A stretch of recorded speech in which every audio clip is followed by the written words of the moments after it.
Welcome to kitty channel. ఈరోజు కుండలో biryani chicken biryani చేస్తున్నాను. ఇలా కుండ తీసుకొని ఒక 3 టేబుల్ స్పూన్ ఆయిల్ తీసుకొని ఇందులో ఆనియన్ వేసుకోవాలి, గ్రీన్ చిల్లీ, కరివేపాకు వేసుకోవాలి. అవి వేగిన తర్వాత 2 టేబుల్ స్పూన్ అల్లం వెల్లుల్లి పేస్ట్ వేసుకోవాలి. అది వేయించుకోవాలి. ఆ స్మెల్ పోయేంత వరకు వేయించుకోవాలి. వేగింది. 2 టేబుల్ స్పూన్ ధనియాల పొడి వేసుకోవాలి. ఒక టేబుల్ స్పూన్ గరం మసాలా వేసుకోవాలి. 3 టేబుల్ స్పూన్ రెడ్ చిల్లీ వేసుకోవాలి. ఇందులో మసాలా వేగిన తర్వాత కడిగి పెట్టుకున్న చికెను ఇందులో వేసుకోవాలి. ఇందులో కొంచెం తగినంత సాల్ట్ వేసుకోవాలి, పుదీనా కొత్తిమీర వేసుకోవాలి. ఇందులో చికెన్ మసాలా కూడా వేసుకోవాలి.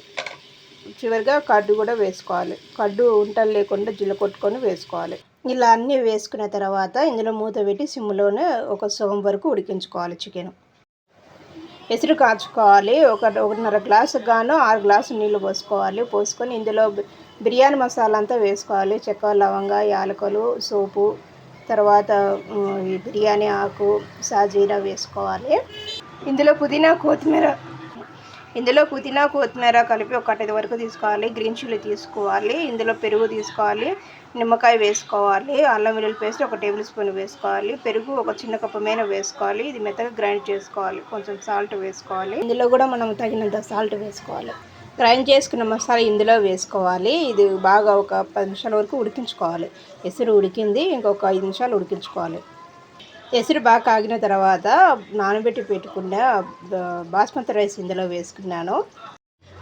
ఎసురు బాగా కాగిన తర్వాత ఇందులో నానబెట్టి నీళ్ళు ఉంచుకున్న బాస్మతి రైస్ ఇందులో వేసుకున్నాను. ఇలా చికెన్ దగ్గరకు వచ్చేంత వరకు ఉడికించుకోవాలి. మాడిపోకుండా కింద కలబెట్టుకుంటూ. ఇప్పుడు దగ్గరకు కూడా వచ్చింది. ఇప్పుడు ఉడికించిన రైస్ ఇందులో వేసుకోవాలి. సగం రైస్ ఉడికింది వేసుకోవాలి. ఇదిగోండి, ఇలా రైస్ అంతా సగం ముక్కల భాగం ఉడికిన రైస్ని ఇందులో వేసుకున్నాను. ఇందులో ఎర్రగా వేయించుకున్న ఆనియన్ వేసుకోవాలి, పుదీనా కొత్తిమీర వేసుకోవాలి. దీనిపైన గోధుమ పిండి పెట్టి అయినా మూత పెట్టుకోవచ్చు, లేదంటే సిల్వర్ పేపరే పెట్టచ్చు.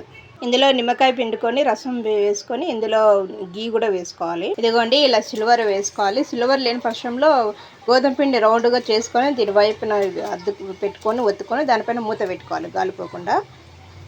ఒక 5 నిమిషాలు సిమ్లో పెట్టుకోవాలి. అంతే, కుండ బిర్యానీ.